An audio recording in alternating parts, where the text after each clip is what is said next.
नमस्कार दोस्तों, आप सभी का जागृति गुरुकुल में स्वागत है। बच्चों, आज कुछ आपके पॉलिटी के क्वेश्चन लिए गए हैं जिनको बिना देरी के हुए आइए चलते सॉल्व करते हैं। ये रहा आपके सामने पहला क्वेश्चन। भारत का कोई नागरिक अपनी नागरिकता खो देगा यदि वह, ऑप्शन नंबर ए है भारतीय नागरिकता त्याग देता है। ऑप्शन नंबर बी है स्वेच्छा से किसी दूसरे देश की नागरिकता प्राप्त कर लेता है। ऑप्शन नंबर 3 है किसी दूसरे देश के नागरिक से शादी कर लेता है। ऑप्शन नंबर 4 है सरकार की आलोचना करता है। तो किस कारण वह भारत की नागरिकता को त्याग देगा? तो भारतीय नागरिकता त्याग देता है। तो ये तो सही है कि हाँ, भारतीय नागरिकता त्याग देगा तो वो जो है नागरिकता खो देगा अपनी। तो स्वेच्छा से किसी दूसरे देश की नागरिकता प्राप्त कर लेता है। हाँ, जब किसी स्वेच्छा से किसी दूसरे देश की नागरिकता प्राप्त कर लेगा तभी वो भारत का नागरिक जो है अपनी नागरिकता खो देगा। ये भी सही है।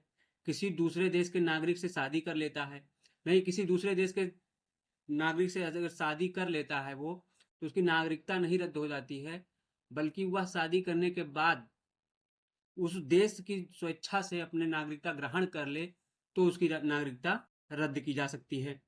सरकार की आलोचना करता है तो उसकी नागरिकता रद्द नहीं की जाएगी। तो इसका हमारा करेक्ट आंसर हो जाएगा 1 और 2। ये भी सही है और ये भी सही है। नागरिकता ये दोनों कंडीशन में खो देगा वो। तो हमारा करेक्ट आंसर हो जाएगा ऑप्शन नंबर सी, केवल 1 और 2। आइए नेक्स्ट क्वेश्चन पे चलते हैं। कौन सा अनुच्छेद कहता है कि राष्ट्रपति को सहायता और सलाह देने के लिए प्रधानमंत्री की अध्यक्षता में एक मंत्रिपरिषद होगी? आपका क्वेश्चन है कि राष्ट्रपति को सहायता और सलाह देने के लिए प्रधानमंत्री की अध्यक्षता में एक मंत्रिपरिषद होगी। ऑप्शन नंबर ए है अनुच्छेद 72। ऑप्शन नंबर बी है अनुच्छेद 74। ऑप्शन नंबर सी है अनुच्छेद 76। ऑप्शन नंबर डी है अनुच्छेद 78। तो इसका करेक्ट आंसर हो जाएगा ऑप्शन नंबर बी, अनुच्छेद 74। आइए नेक्स्ट क्वेश्चन पे चलते हैं। निम्नलिखित में से कौन सी संसदीय शासन प्रणाली की विशेषता नहीं है? आपका क्वेश्चन है निम्नलिखित में से कौन सी संसदीय शासन प्रणाली की विशेषता नहीं है? ऑप्शन नंबर ए है कार्यपालिका की विधायिका के प्रति सामूहिक जिम्मेदारी। ये तो संसदीय शासन प्रणाली की विशेषता है। कार्यपालिका और विधायिका के बीच शक्तियों का पृथक्करण। आइए नेक्स्ट देखते हैं। प्रधानमंत्री का नेतृत्व, ये भी संसदीय शासन प्रणाली की विशेषता है। निचले सदन का विघटन, ये भी संसदीय शासन प्रणाली की विशेषता है। तो हमारा करेक्ट आंसर हो जाएगा ऑप्शन नंबर बी, कार्यपालिका और विधायिका के बीच शक्तियों का पृथक्करण। ये संसदीय शासन प्रणाली की विशेषता नहीं है। आइए नेक्स्ट क्वेश्चन पे चलते हैं। निम्नलिखित समितियों पर विचार करें और उन्हें उनकी स्थापना के कालानुक्रम में व्यवस्थित करें कि उनकी कब स्थापना हुई थी। बलवंत राय मेहता समिति, अशोक मेहता समिति, सरकारिया आयोग और पुंछी आयोग। पुंछी आयोग और तो इसमें है बलवंत राय मेहता समिति। तो बलवंत राय मेहता समिति की जो स्थापना हुई थी, जब ये की गई थी तो 1957 में की गई थी। बलवंत राय मेहता समिति की जो स्थापना की गई थी वो 1957 में की गई थी। ये 1957 में की गई थी। और अशोक मेहता जो थी, अशोक मेहता की स्थापना जो की गई थी वो 1977 में की गई थी। कब की गई थी? 1977 में की गई थी। और क्या है सरकारिया आयोग? सरकारिया आयोग की जो की गई थी वो 1983 में सरकारिया आयोग आया था। 1983 में सरकारिया आयोग आया था। और उसके बाद में पुंछी आयोग, तो पुंछी आयोग आपका आया था 2007 में। पुंछी आयोग हमारा आया था 2007 में। तो अब इसको व्यवस्थित कर लीजिए।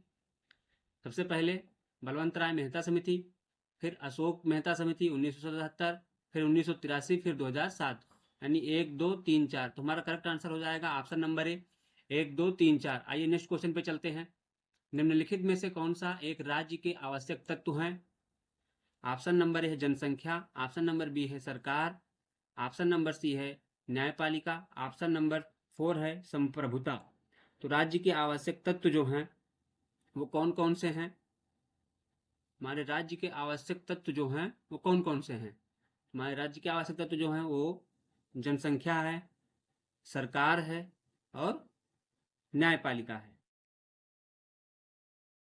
जनसंख्या है, सरकार है और न्यायपालिका है। तो हमारा और संप्रभुता है। तो इसमें कह रहा है एक राज्य के आवश्यक तत्व कौन कौन से हैं। तो जनसंख्या है हमारा, सरकार भी है हमारा और संप्रभुता है हमारा। इसमें जो है वो न्यायपालिका नहीं है। तो हमारा करेक्ट आंसर हो जाएगा 1 2 4। तो 1 2 4 ऑप्शन नंबर बी में है।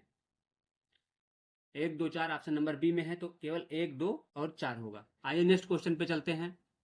निम्नलिखित में से कौन सी भारतीय राज्य व्यवस्था की विशेषता नहीं है। निम्नलिखित में से कौन सी भारतीय राज्य व्यवस्था की विशेषता नहीं है। ऑप्शन नंबर ए है एकल नागरिकता, ऑप्शन नंबर बी है संघवाद, ऑप्शन नंबर सी है संसदीय सर्वोच्चता, ऑप्शन नंबर डी है एकीकृत न्यायपालिका। तो भारतीय राज्य व्यवस्था की विशेषता नहीं है। एकल नागरिकता ये भी है, संघवाद ये भी है और एकीकृत न्यायपालिका ये भी है। संसदीय सर्वोच्चता नहीं है। इसकी जो होती है संवैधानिक सर्वोच्चता होती तो हमारा ये भी सही आता, लेकिन संसदीय सर्वोच्चता नहीं है बल्कि संवैधानिक सर्वोच्चता है। तो हमारा करेक्ट आंसर हो जाएगा option number C. Option number C हमारा करेक्ट आंसर हो जाएगा, यानी भारतीय राज्य व्यवस्था की विशेषता नहीं है। आइए नेक्स्ट क्वेश्चन पे चलते हैं।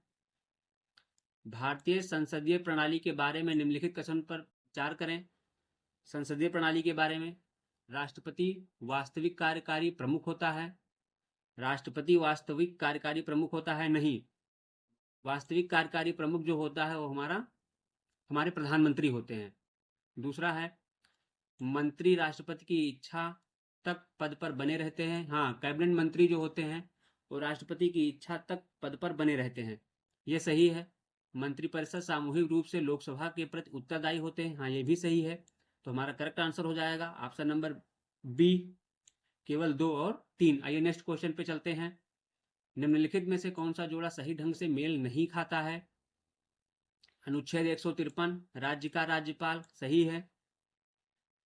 अनुच्छेद 154 राज्य की कार्यकारी शक्तियां ये भी सही है।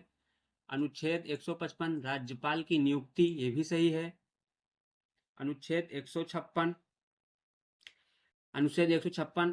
में क्षमादान देने की राज्यपाल की शक्ति ये गलत है।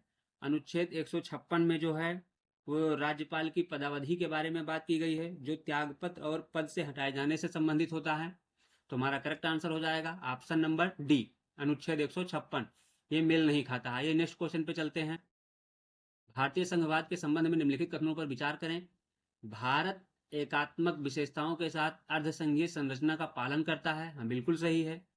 भारत एकात्मक विशेषताओं के साथ अर्धसंघीय संरचना का पालन करता है। संघीय शब्द का भारतीय संविधान में स्पष्ट रूप से उल्लेख किया गया है। नहीं, संघीय शब्द का भारतीय संविधान में उल्लेख नहीं किया गया है। फेडरल शब्द का जो है भारत के संविधान में उल्लेख नहीं किया गया है, बल्कि यूनियन शब्द का उल्लेख किया गया है। भारत राज्यों का संघ है, अनुच्छेद 1 में कहा गया है। तो हमारा ये गलत हो जाएगा। तो हमारा करेक्ट आंसर हो जाएगा केवल ए, यानी कि ऑप्शन नंबर सी। आइए नेक्स्ट क्वेश्चन पे चलते हैं। कौन सा अनुच्छेद संसद को नए राज्य बनाने या मौजूदा राज्यों की सीमाओं को बदलने का अधिकार देता है। आपका क्वेश्चन है कौन सा अनुच्छेद संसद को नए राज्य बनाने या मौजूदा राज्यों की सीमाओं को बदलने का अधिकार देता है। अनुच्छेद 2, अनुच्छेद 3, अनुच्छेद 4, अनुच्छेद